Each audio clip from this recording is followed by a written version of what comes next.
Hello, good evening everyone. I'm Ryan Herrin from Paintings by Night, and today I'm going to paint a landscape painting. It's on an 8x10 cotton pre-stretched canvas, and what I want to demonstrate in this is like most of my paintings, they're in the style of the Tonalist Luminism style of paintings from the old masters of the late 19th century, where they focus on trying to capture light and shadow in their landscape paintings. Oftentimes there's not a lot of detail or brush strokes that are visible. They mainly focus on atmosphere and just capturing the light, as in the title of this demonstration. So I'm painting from a reference photo that I'd taken a couple of months ago when I was traveling through Middle Tennessee, and I stopped on the side of the road. I saw a really beautiful sunset, and I just snapped a photo. Oftentimes, when I paint like this, I don't even use reference photos. I just start off with a color scheme in mind, and just kind of make it up as I go along. And what I've learned most about landscape oil painting is that you don't actually have to have a particular picture, a reference to go by when you start off. Most of mine start with an image I have in mind, or just from a thought of a place I've never been before. And these are the worlds that we travel and try to project onto a blank canvas or panel. And that's what I'm doing here. I've started off, this is actually a canvas that I had from before I did an undertone from a dark gray acrylic gesso paint. Sometimes it's a great way to start a painting without being committed.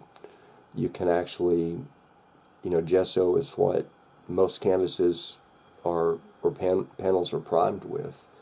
So you just add another layer of black or gray acrylic gesso, and it gives you an idea for the layout of the landscape without being actually committed. Because, like you see here, I'm changing my mind a lot, like I often do. And the cool thing about the gessos is that you can actually, they're safe to paint over, and if you do change your mind, like I'm doing here, you can actually go over that with more opaque colors and oils, and it's going to cover that really well. Basically, what I'm doing is adding in the horizon. I've put in the sky color as a very light blue. It's were mixed with crimson and blue, mostly blue, excuse me, to make them dark, especially on the sides next to the edge of the canvas. And what that does by making them darker, it actually draws your eye into the bright point of the painting, into the center. So I made the horizon with my palette knife, and it's almost completely white right at the very edge where the tree line is going to start. It's mixed with a little bit of cadmium yellow and cadmium red, so it's like a really light pink, yellow-white color. And here I'm just using just a small brush with a very dark mix of a green color, and I made the green with various mixtures of burnt umber, blue, and a little bit of red and yellow ochre. But it looks black, but I typically don't use straight black in my paintings. I think it looks too fake. actually, in a landscape, in real life. You look at a dark color and you think, oh, that's black. But in fact it's not, because when you look at it in more detail, you can see just different shades of browns and blues. So I don't like using, just straight black out of the tube. I like to mix it. With the tree line here, I'm just using my finger actually to just to kind of smudge in some very distant trees in the background, and I'm just spreading the dark color paint with my fingers. And I do that very often. I use brushes and knives, but for things, especially in the background, I actually think it looks less symmetrical to use my fingers. And in nature, most things are not symmetrical. As I mentioned earlier, I don't like to see, it's my preference, but I don't like to see a lot of brush strokes. I just like to see, things that are not symmetrical and that look real. I try to go for realism in most of my paintings. And here I am using a brush just to lightly go over this to get rid of my fingerprints. And I'm using a really small knife and almost pure white right there, just to add in that extra contrast, that extra light. And here I'm putting in a color. It looks so very wrong at this point against that sky. It's a light green color. I basically used the same color that I used for the distant trees and just added a little bit more cadmium yellow and white to it. And even though at this point that bright green color looks wrong, when I put in the foreground, that's going to serve as the backlighting to the grasses and the small barn in the foreground. It's going to give it that luminous kind of look. And here I'm just adding a little more color with my knife, making it brighter where the mist is going to be. And here I'm taking my knife to scrape out the excess paint where I'm going to actually put the small house or the barn. And the dark color of the barn is made with burnt umber, crimson, and blue. Here I'm just adding the roof and the sides of the house. And if you'll notice, I'm actually going back and forth. I'll add a layer in the background that looks bright, and as I add the darker foreground shapes, I look at it and I think, well, that's actually not bright enough. So I'm kind of going back and forth, adding more light, adding more dark, until I find the desired effect that I want the finished painting to look like. And here, right next to the barn, I'm adding the yellow-white mix, and it's going to kind of backlight that barn, make it stand out, make it jump out at you. Here, just adding the door or the window or whatever to the house, adding some light in there with the same yellow-white mix, a little cadmium red. And here I'm just using my knife to spread around the dark color in the foreground, and I'm just kind of smearing it in, making some, trying to give that illusion of the grasses and bushes in the foreground. And using a really small brush, I'm just making the trunks for the trees and the sticks in the foreground. And I forgot to mention this earlier, but when painting in oils, there's different preferences as to what medium to use. And some people use, and I do frequently, actually most of the time I use a medium that I make with linseed oil and thinner, like a turpentine, and about equal mixes. For this painting, I'm actually using a product some of you are probably familiar with it. It's called Liquin. It's spelled Liquin.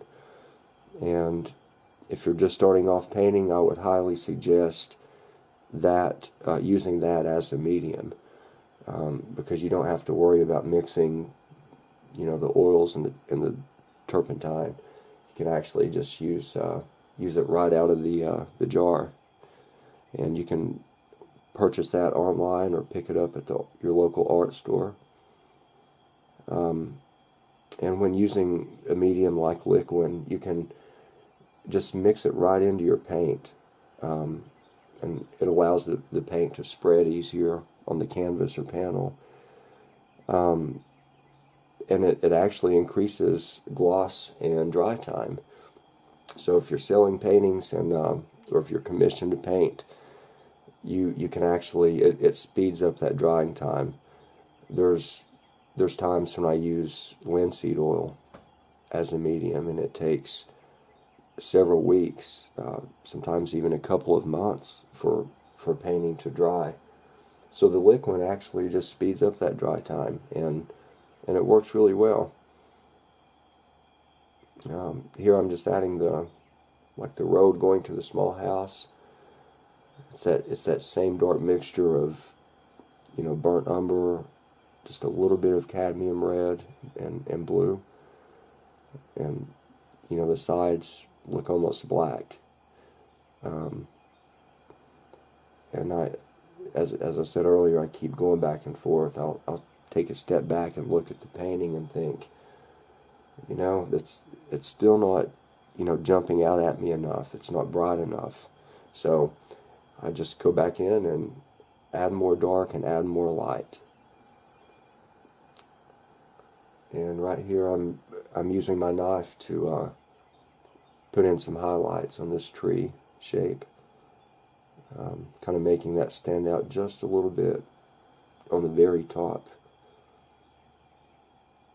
And most of the grass is in the foreground, and this highlight that I'm putting on the tree is a mix of cadmium yellow, a little bit of yellow ochre, and just a small amount of blue.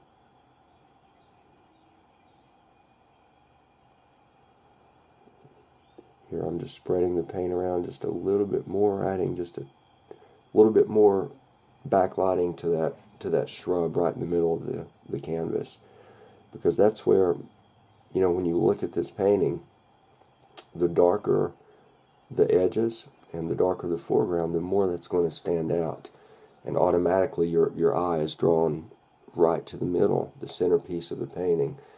And that's actually what illusion I'm trying to achieve in this painting. Here I'm just adding just a little bit more grass, just giving it a little more detail without overdoing it. And just right here some more shadow, and I'm using the very tip of my knife and just scraping right through the paint right here, and that actually gives the illusion of more sticks and twigs in the foreground area. And again, I took a step back and looked at this, and I thought, well, that's still not dark enough, so I'm just kind of grazing over it with my knife. You don't have to be too particular about detail in the foreground of this piece, because it's not this, the tonalist and the luminism style paintings are not so much focused on fine detail as they are the overall, look and feel of the painting. Focusing on atmosphere, tonalism and luminism painting in the late 19th century, it's actually like an offshoot of American Romanticism. Artists, they really tried to capture atmosphere and mood. you know, to give you a feeling when you look at it, whatever feeling they're trying to convey. And here I just added a little bit more yellow and white. And using a small brush, I'm just kind of, thinning that out, giving the illusion of more mist. Using my knife to make the foreground, the fence in the foreground. I actually made that earlier and went back over it because the left side I felt was not dark enough. But that's okay. That's a cool thing, like I said earlier about oil painting. You can, if you don't like something, you can just go back over it, scrape it off, and start over. I'm touching the very top part of the fence, giving it a little bit of highlight. But I do not want to overdo, because it's going to be really distracting if there's too much highlight directly in the foreground. It's right in the center where you want your eye to go. And just using a larger knife here, I'm just spreading the paint for the road area, going up to the small house. And that's pretty much it. Here I'm just signing my painting. And I really hope you all enjoyed this painting. I hope to share more with you in the near future. And don't forget to subscribe if you enjoyed it. And I look forward to sharing again soon.